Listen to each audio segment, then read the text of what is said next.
Hola, buenas noches, ¿cómo están? Soy Daniela Gómez. Este programa se llama Agroecología y Vida.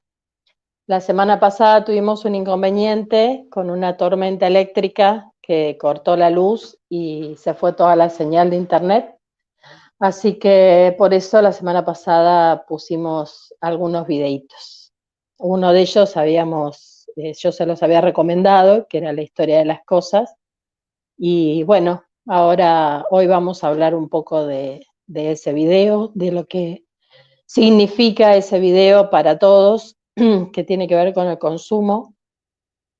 Pero se me ocurrió que como la palabra agroecología para muchos es nueva o nunca la escucharon nombrar, vamos a arrancar con la otra parte del título que es vida.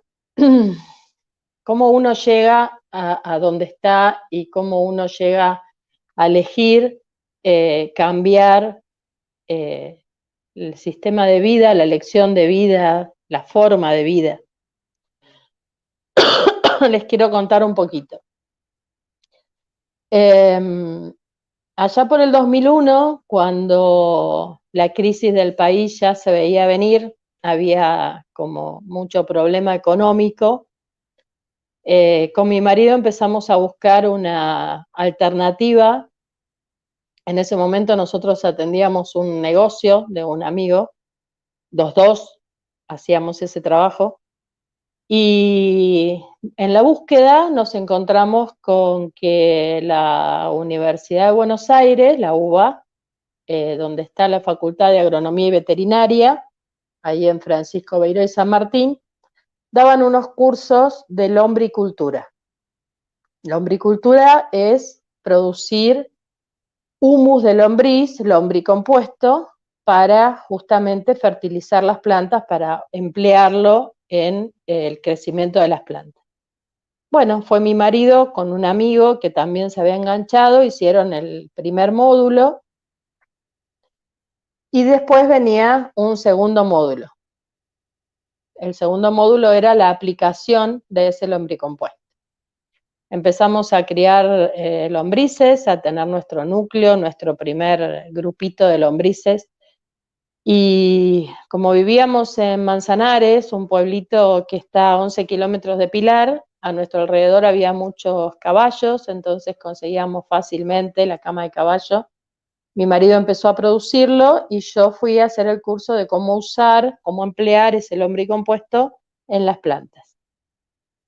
Eso vino asociado a que en la Facultad de Agronomía, mi primer profe, al que tuve el gusto de casi 20 años después visitar en Mendoza, él ahora vive en Mendoza, Rafael Pinto, daba un curso de huerta orgánica para autoabastecimiento, se llamaba. El curso duraba 3 meses y fue un antes y un después. Cuando el docente que a uno le da el curso realmente lo da con pasión, con amor y entrega todo, a uno eso le llega y despierta eso que por ahí uno tenía dormido. Y en ese momento me di cuenta de que había un mundo atrás de todo eso. Imaginen que yo me había criado en Capital, por lo tanto no había tenido mucho contacto con hacer huerta. Para mí la verdura venía de la verdulería, si bien conocía el campo y visitábamos el pueblito de Manzanares cuando yo era chica, no tenía demasiado contacto, no había tenido demasiado contacto con lo que era la producción de alimentos. Entonces ahí hubo un quiebre, un antes y un después. En el 2002, los dos, mi marido y yo, nos quedamos sin trabajo y empezamos en un terreno del fondo que no era nuestro, que después, bueno, tuvimos la posibilidad de comprarlo, pero en un principio no era nuestro, empezar a hacer huerta. Y también tuvimos la suerte de que en el pueblo había un grupo de personas que estaban en la salita de primeros auxilios, una asistente social, una psicóloga, pediatra, muy comprometidos con la gente que realmente no tenía para comer, porque esa era la situación, la gente no tenía para comer, no había trabajo de ningún tipo, cualquier similitud con el presente. Por eso estoy contando la historia, porque fue el 2001, 2002, y ahora está pasando lo mismo, por otras razones, pero está pasando lo mismo. En ese momento, la gente de la capilla entregaba bolsones una vez por mes a las familias que no tenían recursos. Entonces me llaman para que colabore, porque los bolsones tenían lo mismo que tienen hoy. Todos alimentos con harina, con azúcar, todos alimentos industrializados que tienen un largo periodo de conservación, por lo tanto tienen muchos conservantes, y esos bolsones no tienen ni fruta, ni verdura, ni carne, ni pollo, ni huevos. O sea, esos bolsones ayudan a las familias, pero no tienen estos alimentos que hacen falta. Entonces me citaron para que darme una mano, también me ayudaron, y de paso yo les daba un taller de huerta antes de que retiraran los bolsones y repartíamos semillas del programa Pro Huerta del INTA. Después yo tenía que visitarlas a las familias para ver si estas familias necesitaban ayuda con sus huertas, porque también había mucha gente que no había tenido huerta nunca. Y ahí se armó un grupo muy lindo. Ese grupo después hicimos todos juntos un curso de cría de pollos camperos y gallinas ponedoras. Y bueno, ahí fue donde todo el grupo se fue eh, como uniendo en el trabajo. ¿Por qué? Porque muchos éramos nuevos, yo no había tenido una gallina en mi vida, entonces no sabía tampoco cómo hacer. Entonces nos ayudábamos, entre todos nos ayudábamos, colaborábamos, y si a alguien le faltaba una semilla o le faltaba un pedazo de alambre o le faltaba, nos íbamos pasando las cosas y ayudando entre todos para que a nadie le faltara nada.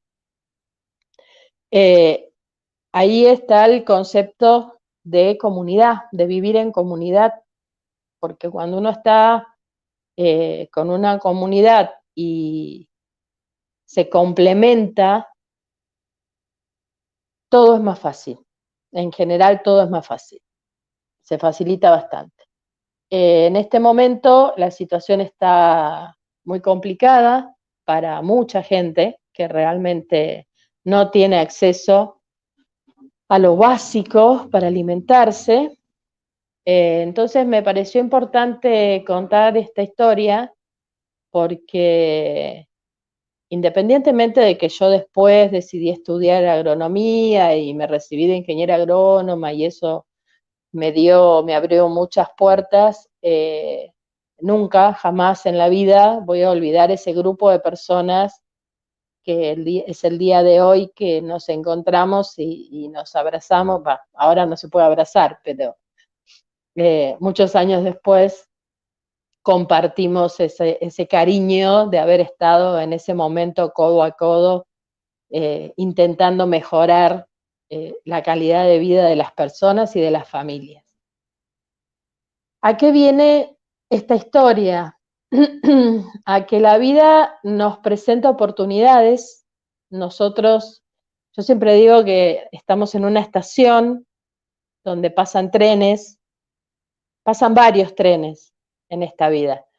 Está en uno a qué tren se quiere subir. O sea, cuanto antes te subas al tren y empieces a caminar este camino, más rápido vas a llegar, o por lo menos vas a estar transitando el camino. Por supuesto que después va a pasar otro tren, pero no sabes si después vas a estar vivo para tomar ese tren. Entonces, si en este momento estás despierto y estás atento y pasa un tren y para en esa estación, subite, porque este es el momento, el aquí y ahora. Es importante porque si no lo vieron, está subido al canal de YouTube el video de la historia de las cosas.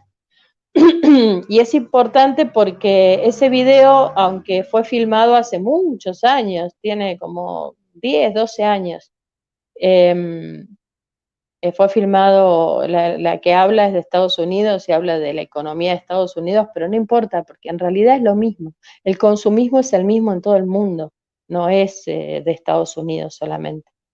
El hecho de volverse consumista, de comprar cosas compulsivamente, de intentar cubrir la falta de felicidad o de paz interior comprando cosas materiales, es algo común en mucha gente. Y me van a ver que estoy con el pelo suelto para mostrarles justamente lo que es una elección de vida. Hasta hace 1 año y medio atrás, yo me teñía el pelo de mi color, que es castaño oscuro, era castaño oscuro. Y cuando le buscamos las cosas buenas a la pandemia y a la cuarentena, una de las cosas que me pasó fue que después de 3 o 4 meses, mis raíces, que eran mis canas, mezcladas con unos pocos cabellos oscuros, habían empezado a crecer un montón. Y mis raíces se veían brillosas, nuevas, lindas, frescas, o sea que el pelo mío natural que crecía era mucho mejor que lo que quedaba de resto de las tinturas.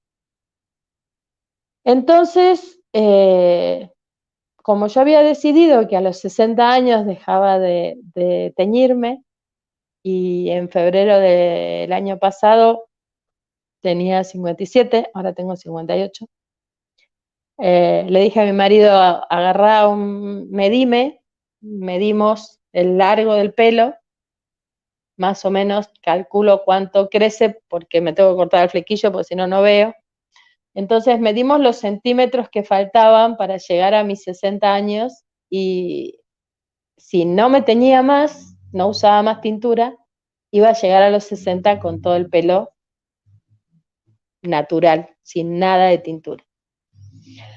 Entonces dije, bueno, aprovechemos esta cuarentena, aprovechemos que no tengo que ir a ningún lugar donde tenga que estar presentable, entonces no hace falta que vaya a la peluquería. Lo dejé, esperé, lo bueno fue que el flequillo creció rápido, entonces por eso es que lo que estoy mostrando en este momento es qué fue lo que creció en la pandemia. Acá está la gata que tiene que venir a molestar. ¿Qué es eso? Eso es una decisión, eso es una elección de vida.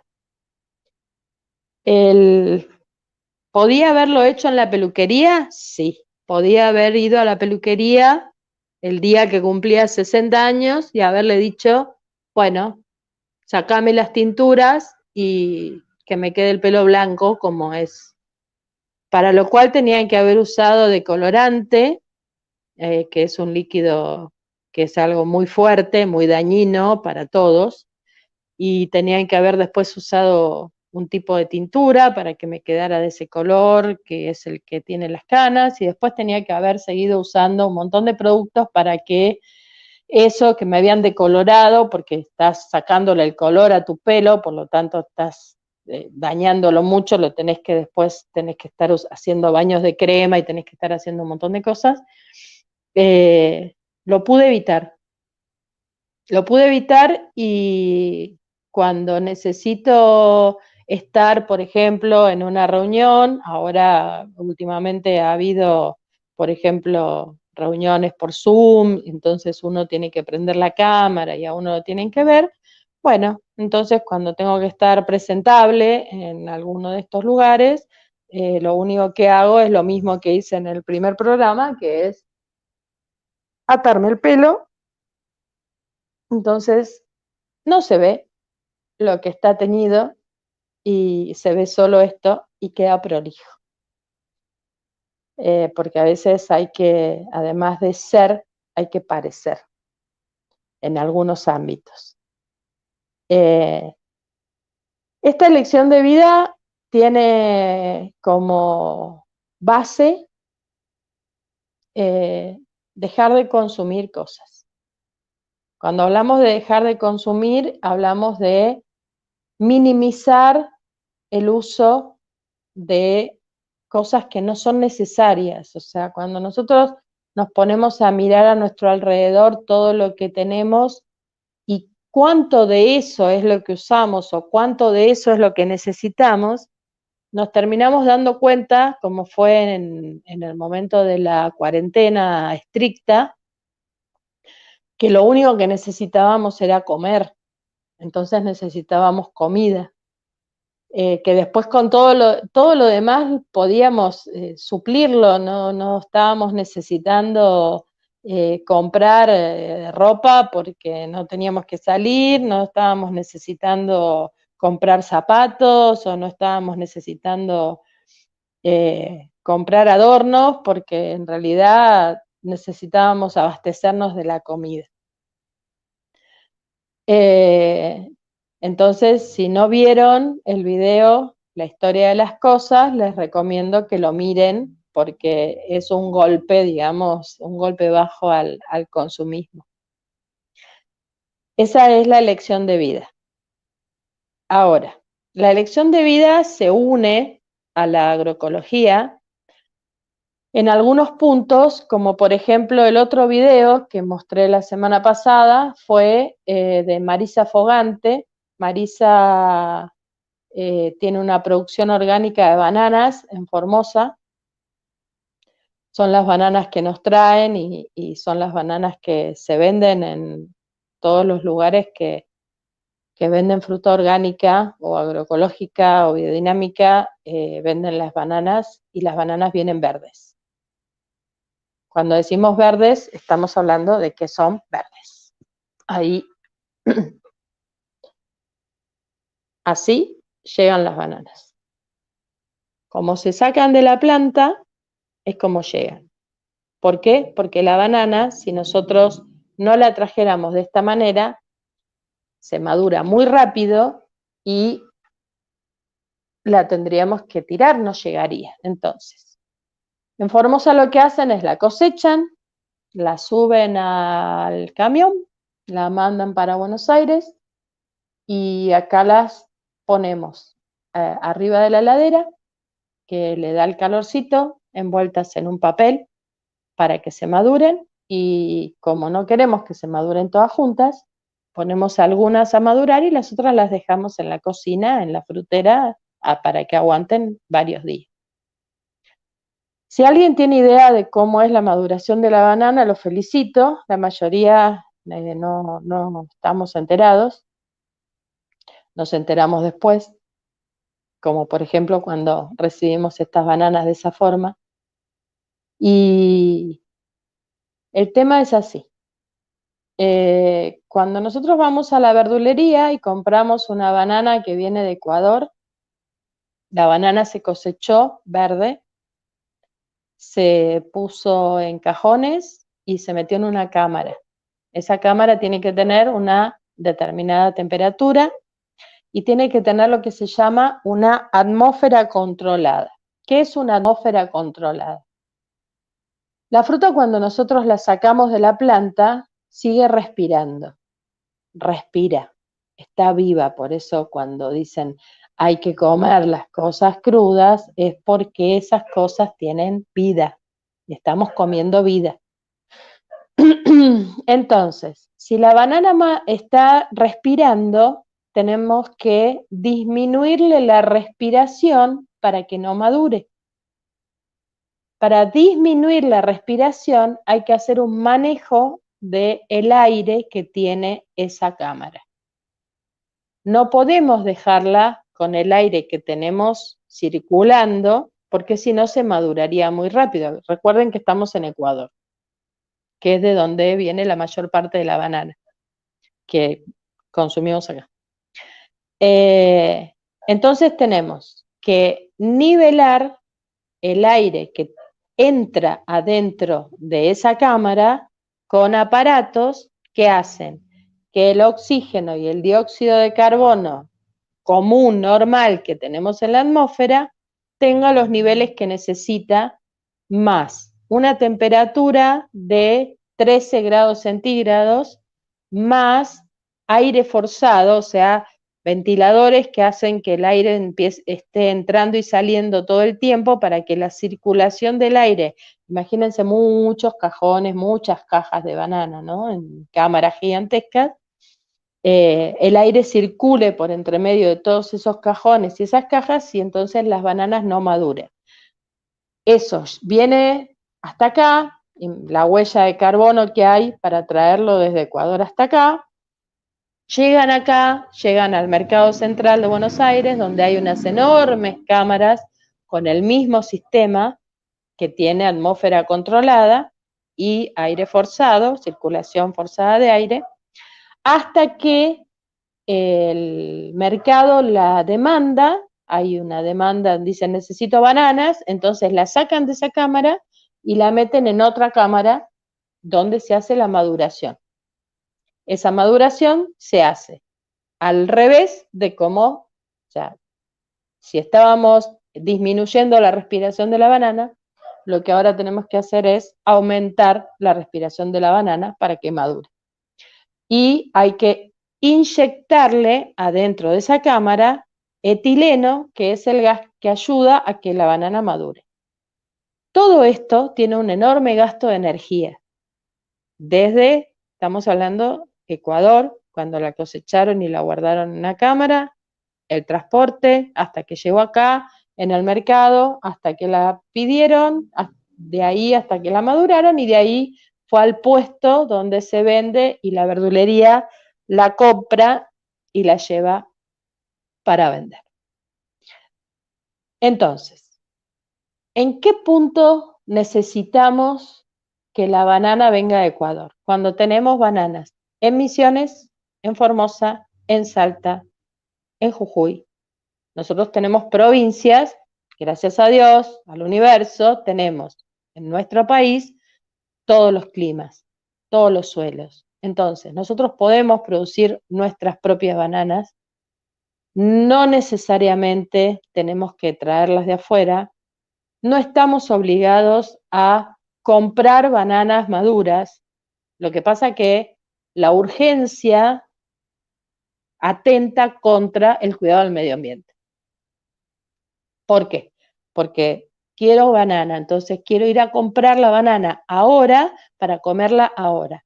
Bueno, no, la tengo que comprar, tengo que prever que necesito comer banana porque me lo anoté para no olvidármelo, proteínas, calcio, hierro, potasio. Bueno, el potasio todo el mundo lo sabe, pues si tienen calambres les mandan a comer banana por el potasio. Fósforo, vitamina C y vitaminas del complejo B. ¿Saben cuánto consume un argentino promedio por año de bananas? 12 kilos. 12 kilos de banana por habitante por año. Eso significa 1 kilo de banana por mes. ¿En qué punto comemos 1 kilo de banana por mes? O sea, realmente, si nos ponemos a analizarlo, es nada. Por supuesto que hay gente que debe comer mucho más y hay gente que no come, pero el promedio, estadísticamente, cuando se hacen los promedios, dice que deberíamos comer más bananas. Entonces, el consumidor, que es el que va al mercado, al supermercado, a la verdulería, a la feria, al puesto, a comprar, es el que pide la banana madura. Si yo le empiezo a pedir a mi verdulero, mira, yo quiero que me traigas bananas de nuestro país verdes. Mi verdulero me va a traer bananas de nuestro país verdes, porque el verdulero va a querer vender lo que yo le estoy pidiendo para comprar. Estamos en el mismo caso de las paltas Hass. Si yo al verdulero le pido palta Hass, me va a traer palta Hass chilena. Si yo al verdulero le pido palta, no importa si la palta es de Tucumán o es de Misiones, porque es lo mismo, porque tiene las mismas vitaminas. Entonces mi verdulero me va a traer paltas de donde yo le pida. Ahí es donde la agroecología tiene una directa relación, unión entre el consumidor y el productor.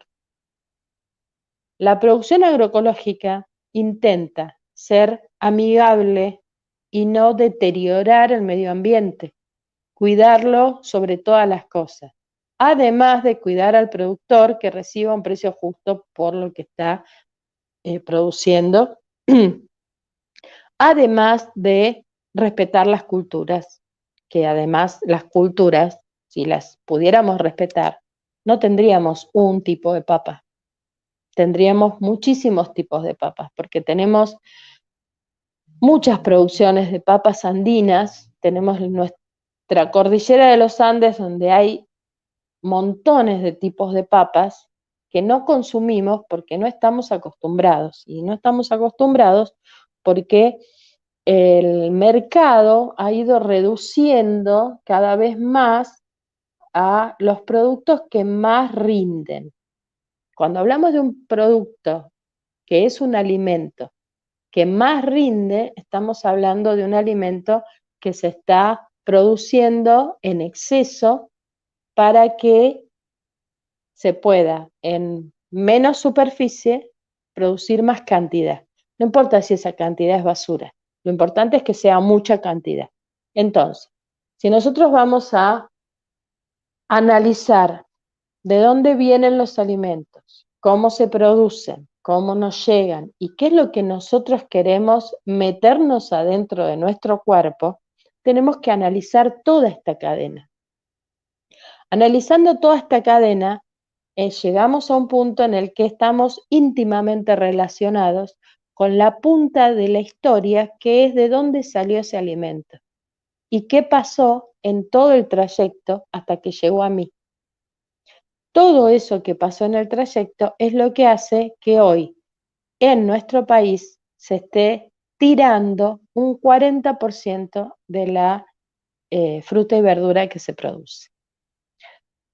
Como no queremos ser pesimistas y queremos dar soluciones, justamente muy prontito vamos a contarles un proyecto donde se está armando una aplicación para que haya un beneficio, se llama de triple impacto, que se beneficie el vendedor, que se beneficie el productor y que se beneficien todos los comedores, ONGs, escuelas que están brindando un servicio a las familias que no tienen comida.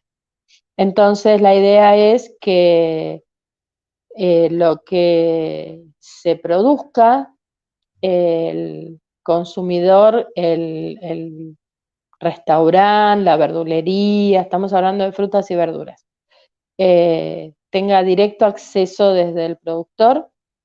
Entonces ambos se benefician porque el productor recibe un precio justo y el comprador no paga de más, y que todo ese resto que se tira, según nuestro código alimentario, hasta un 30% puede estar deteriorado, y yo lo que les quería mostrar es un ejemplo con una banana que tiene que ver con esto. Por ejemplo, esta banana estuvo, esto que ven acá, es un golpe que generalmente sucede porque vienen en cajones de madera. Entonces, esto que está así y que se maduró naturalmente, porque esta banana estuvo acá, estuvo en mi casa, no está podrida, no está fea, no tiene nada de malo. Esto ustedes no van a encontrar esto en un supermercado, porque el supermercado tiene un estándar de calidad muy alto donde esto no está incluido.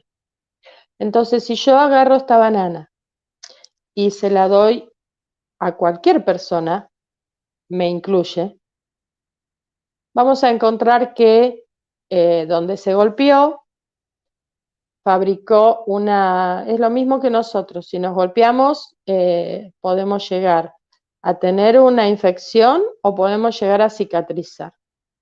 ¿Se ve? Ese es el golpe que cicatrizó, no se pudrió, no se puso fea. Esto es lo que deberíamos tirar de la banana. No llega a ser ni un 5% del total de la banana. Esta banana, obviamente yo ahora me la voy a comer después del programa, no llega a los consumidores. Entonces esta banana tiene que llegar a la gente que hoy no tiene comida. Ese es el proyecto que está arrancando ahora y que en 1 o 2 semanas ya les vamos a contar bien cómo va a funcionar para que todos los que quieran y puedan se enganchen en ese proyecto. Me pongo los lentes porque quiero ver si hay algún mensajito. Estoy con el teléfono y con la computadora intentando estar en los dos lados. Bueno, ¿cuál es, además de la historia de las cosas y de la relación entre la agroecología y el consumismo y la relación entre cómo se producen las bananas y si las bananas maduran o no maduran y qué tipo de producción es la que queremos? Una de las relaciones que tenemos que tener muy en cuenta es qué es lo que nosotros decidimos hacer con lo que nos llega.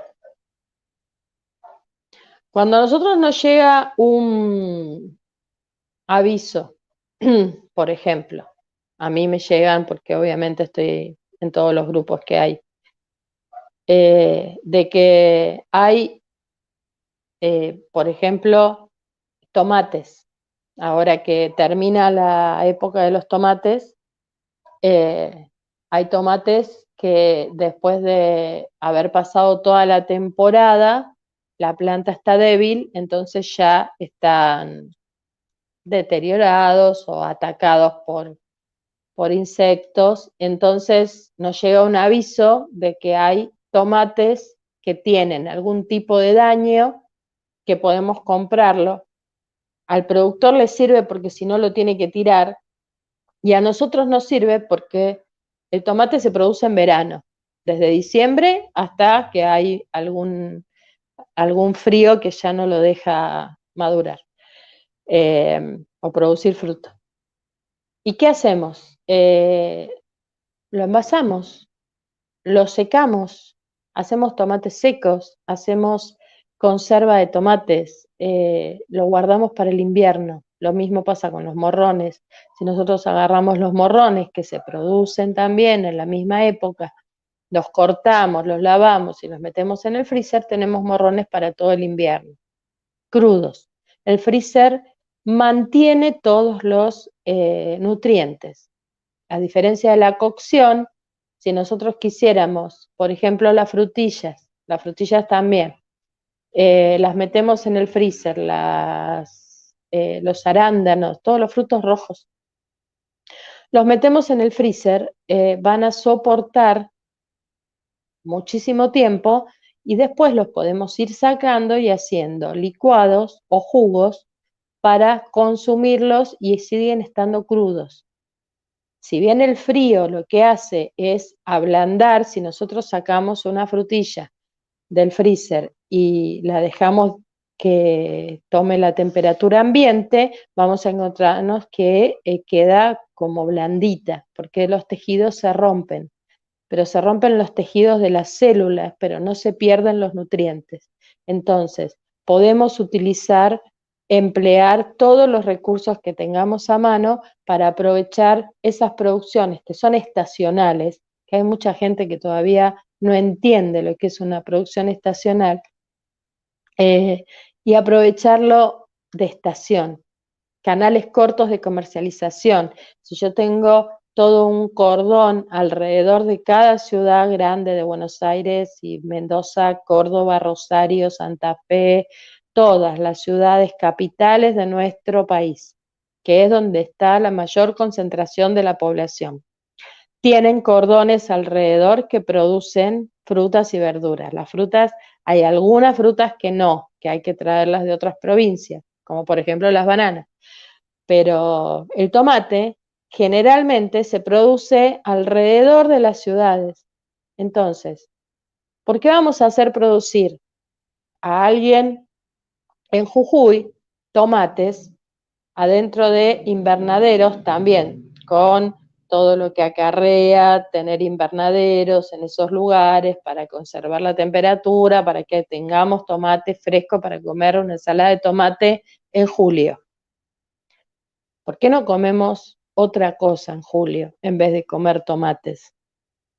Y dejamos que la gente de Jujuy produzca lo que produce. Por ejemplo, la sal de manera artesanal, sin ningún tipo de tratamiento adicional, sin contaminar.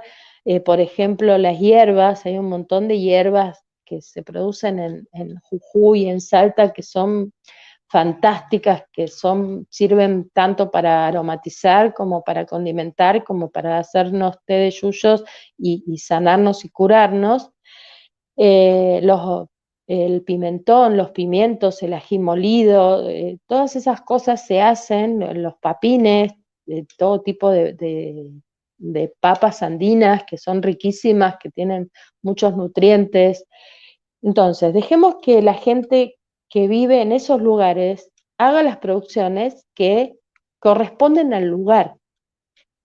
La zona edafoclimática que tienen es para ese tipo de producciones, no para producir tomates para mandarnos a Buenos Aires porque queremos comer ensalada de tomate en julio. Entonces, la decisión la tenemos que tomar nosotros. ¿Quiénes somos nosotros? Todos, los consumidores. Somos los que tenemos que aprender a comer lo que hay en la estación y aprender a comer qué es lo que tenemos más cerca y qué es lo que se produce de mejor manera. Ahora lo que vamos a hacer es, vamos a mirar un video que es muy lindo, me encantó ese video, por eso es que le pedí a Mateo que lo pase, que tiene que ver con nuestra madre tierra, nuestra madre naturaleza, yo siempre le digo nuestra madre naturaleza, y que me gustaría que le presten atención y lo miren con mucha atención, porque nos habla de cada una de estas cosas que yo les nombré, pero desde el ser, desde la parte más interna nuestra. Bueno, Mateo, cuando quieras, podés poner el video. Somos tierra, somos agua, somos aire, somos fuego. Hoy, nuestra madre tierra respira y nos da una gran lección. Nos muestra que ella, como ser vivo e inteligente, es creadora de su propio hábitat, con la capacidad de recrearse a sí misma y reinventar su entorno, con o sin ayuda de la presencia humana. Nos enseña que la felicidad no llega cuando tenemos lo que deseamos, sino cuando disfrutamos de lo que tenemos. Porque la tierra no es de nosotros. Nosotros somos de la tierra.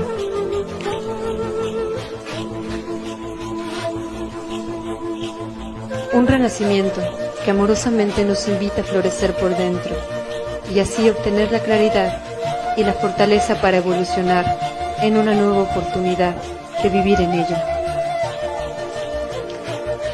Sin embargo, nuestros siguientes pasos deberán ser dados respetando, honrando, cuidando y amando a nuestra madre naturaleza,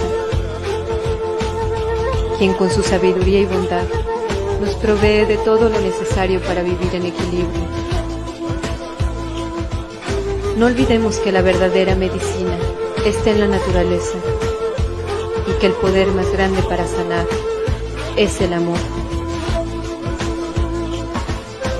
Mostremos a nuestros niños que el equilibrio es el principio supremo de todo y la cosecha futura dependerá de lo que sembremos hoy en ellos. Es tiempo de preguntarnos, ¿cuáles son las huellas que dejan mis acciones hoy?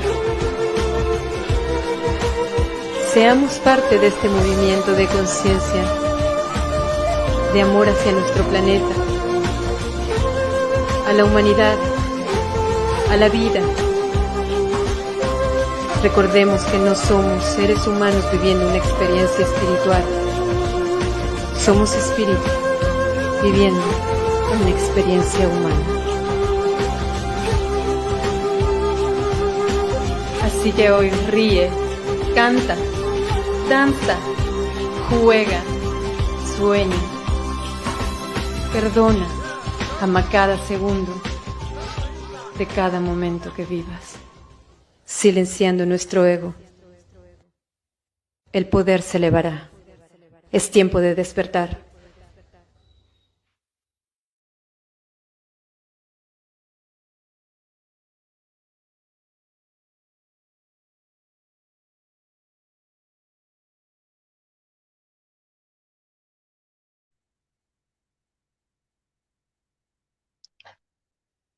Lo vi un montón de veces y me sigue emocionando. Es tiempo de despertar. Es tiempo de despertar y darnos cuenta de que esta es la vida que tenemos. Por algo vinimos a este mundo en el momento y en el lugar donde vinimos. Y todos tenemos una misión en la vida.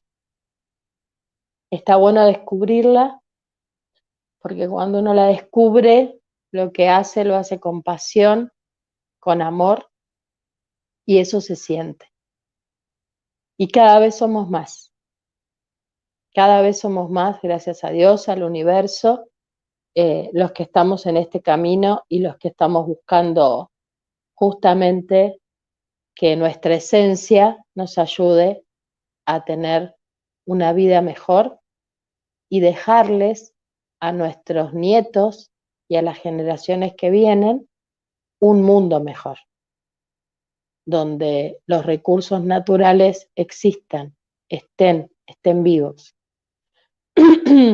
Cuando pasaron unos meses del cierre de todo el mundo, el año pasado, veíamos videitos donde los animales andaban por las ciudades.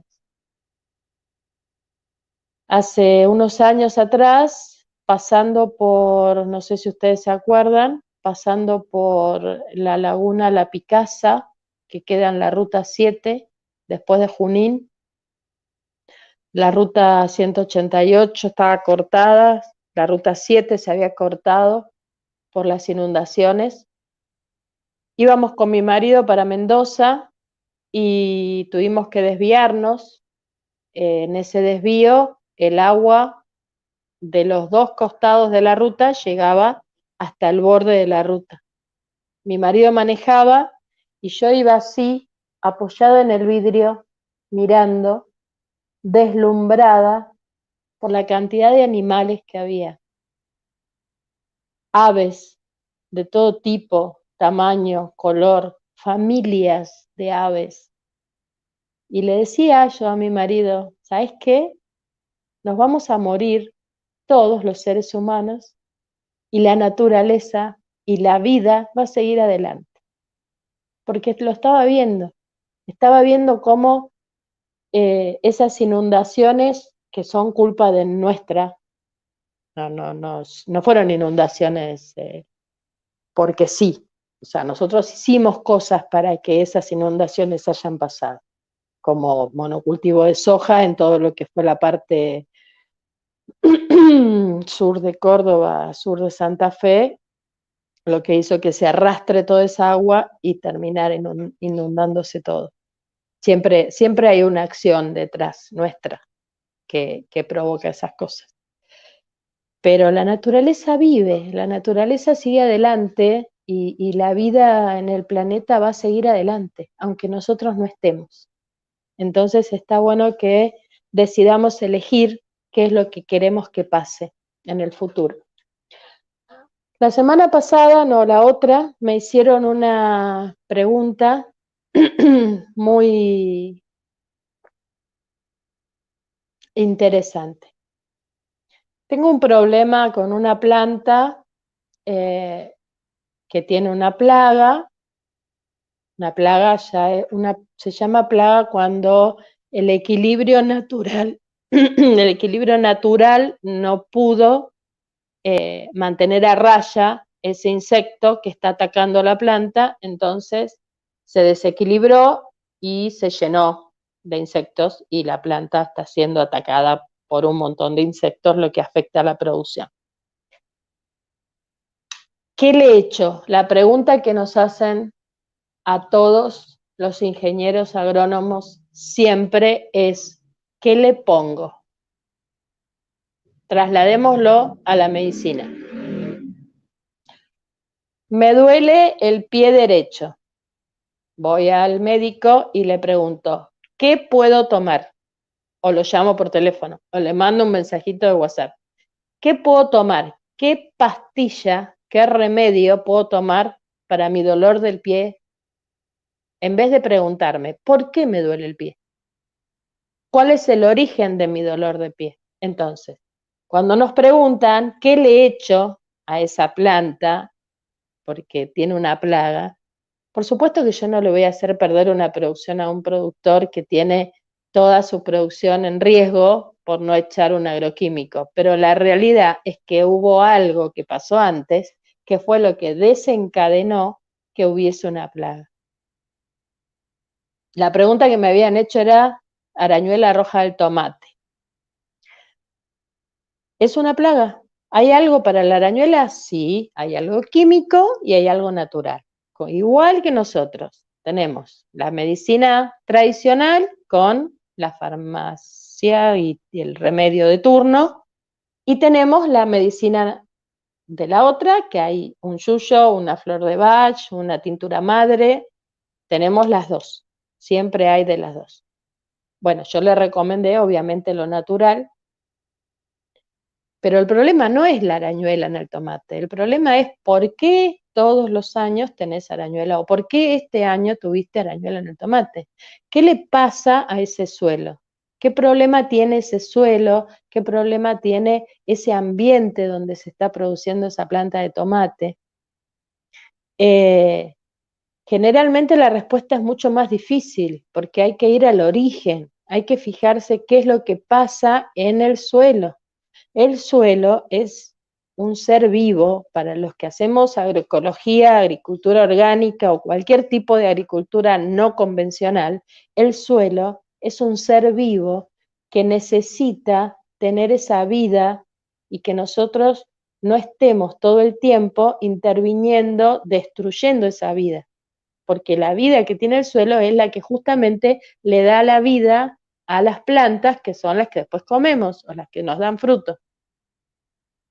Entonces, esa pregunta que tuvo que ver con qué le he hecho o qué puedo hacer, tiene dos respuestas. Una, que es la respuesta inmediata de poder poner esto en este momento para salvar la producción, pero vamos a ver qué es lo que pasa, cuál es la historia, de dónde viene ese problema. Y la otra pregunta que me habían hecho era para hacer una huerta en un departamento.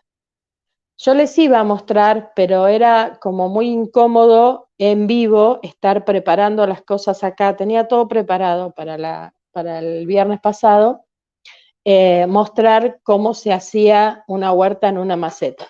Pero creo que lo mejor va a ser que les arme un videíto que esté bien armado paso por paso y con el paso a paso puedan después ir armando esa huerta.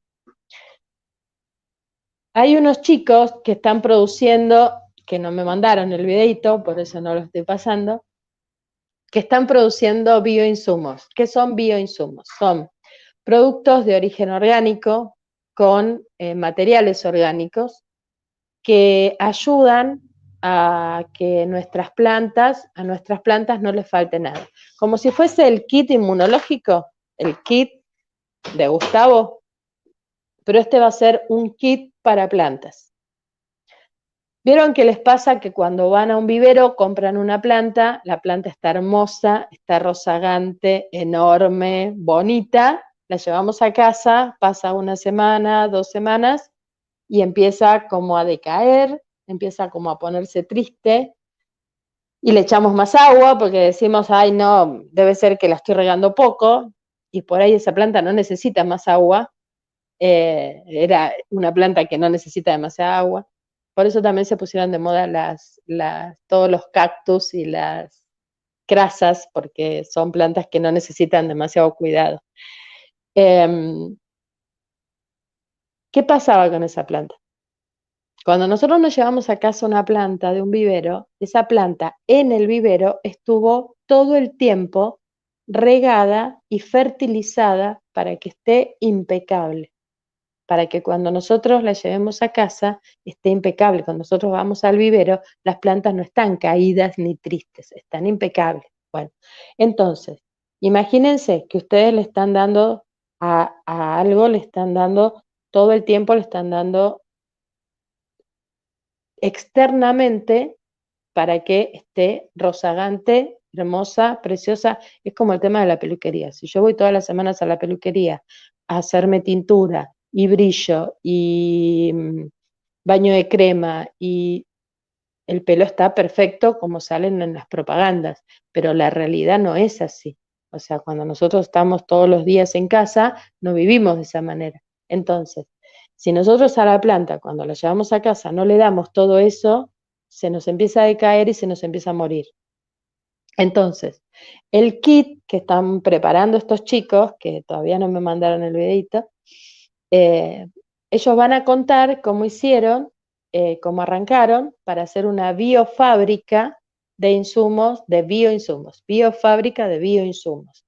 Son todos insumos que se hacen con, por ejemplo, estiércol de animales mezclado con pasto, con semillas, con restos de, por ejemplo, vieron que cuando uno va a la molienda del trigo, por decir, el ejemplo es Campo Claro, acá nosotros cerca en Luján tenemos a Carlos Ken, tenemos a Campo Claro, que es el que hace harina integral orgánica hace muchísimos años, que también en algún momento le vamos a mostrar la historia de Campo Claro, pioneros en hacer cosas orgánicas.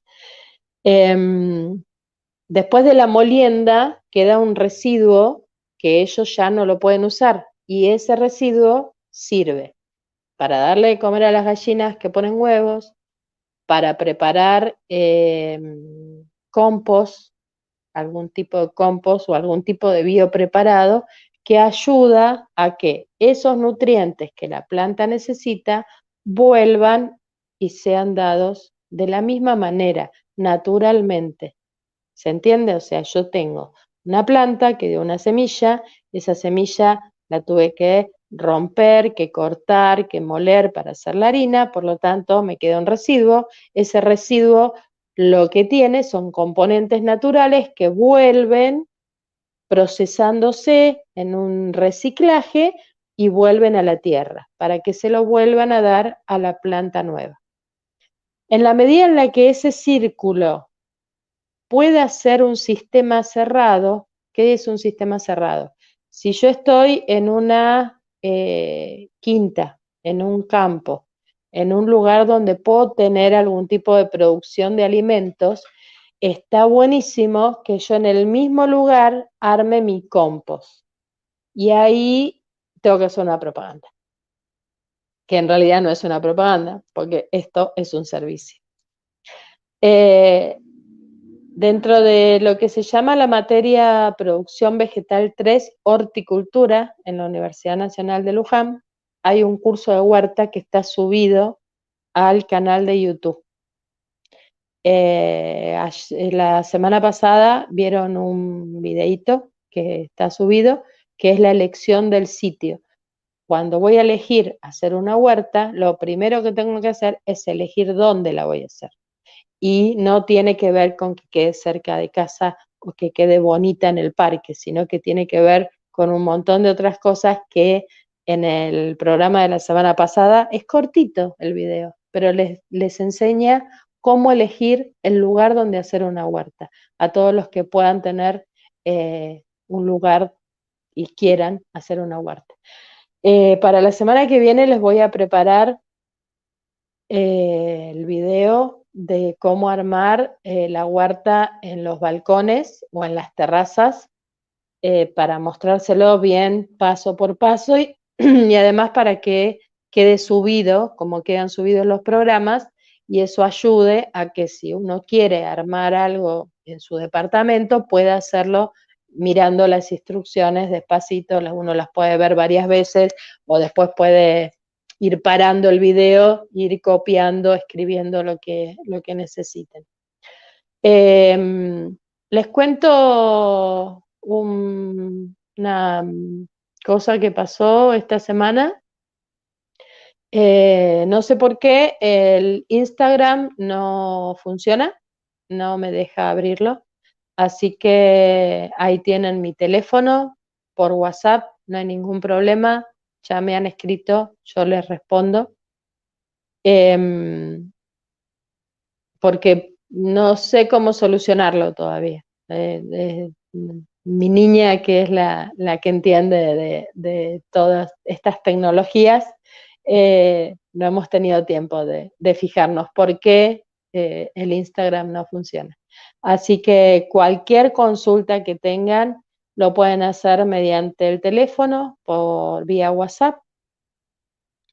Y les cuento que ahora, por ejemplo, estamos arrancando con una producción dentro de la Universidad de Luján. Vamos a empezar a producir alimentos, granos, maíz, para las gallinas ponedoras del grupo de chicos que producen huevos acá en Luján. ¿Por qué digo esto? Porque cuando ustedes les dicen en un almacén que hay huevos de campo, no les crean porque los huevos de campo no existen. A menos que vivan en el campo y tengan un vecino que tenga gallinas sueltas, no hay huevos de campo. Los huevos marrones son huevos de un tipo de gallina que pone huevos marrones y que vive hacinada igual que las blancas que ponen huevos blancos y en muy malas condiciones. Entonces, el huevo realmente hoy en día se está costando mucho producirlo porque no hay alimento no transgénico para darle a las gallinas. La gallina necesita una determinada cantidad de proteínas para poder producir el huevo. No sé si todos saben que el huevo es uno de los alimentos con mayor similitud a nuestra conformación, la de los seres humanos. Eso significa que es de alto valor biológico. O sea, esa proteína que comemos se ingiere y se absorbe en gran cantidad. Por eso es que cuando tenemos familias, esa fue mi tesis de grado de la universidad, cuando tenemos familias que no tienen acceso a proteínas de ningún tipo, está bueno que tengan unas gallinas ponedoras que pongan huevos para que, sobre todo los chicos que están en edad de desarrollo, puedan consumir proteínas de alto valor biológico. Bueno, los huevos no son de buena calidad. Por lo tanto, fíjense cuando van a comprar huevos, qué huevos compran. Estamos por producir alimento no transgénico para que justamente los productores puedan tener alimento no transgénico para las gallinas que están sueltas, pastoreando todo el día, por lo tanto comen menos alimento. no son huevos de campo, son huevos de gallinas felices que están sueltas y no están encerradas en unas jaulas de 15 centímetros. Bueno, gente, se nos pasó la hora. Hoy no me hicieron preguntas. María Flores dice que le encantó, que es hermoso el video. La verdad que yo lo vi y estoy enamorada de ese video, así que posiblemente lo dejemos como cortina del programa. Les agradezco mucho a todos los que nos acompañaron y nos vemos la semana que viene con, ya les tengo prometido, cómo hacer la huerta en macetas para los que viven en departamento y también cómo hacer la huerta a los que tienen un pedacito de lugar para hacerlo. Cualquier consulta, ya saben, escríbanme al WhatsApp, por favor, hasta que solucione lo de Instagram. Gracias por estar, gracias por existir, gracias a Claudio, a Eli, un beso grande y hasta la semana que viene.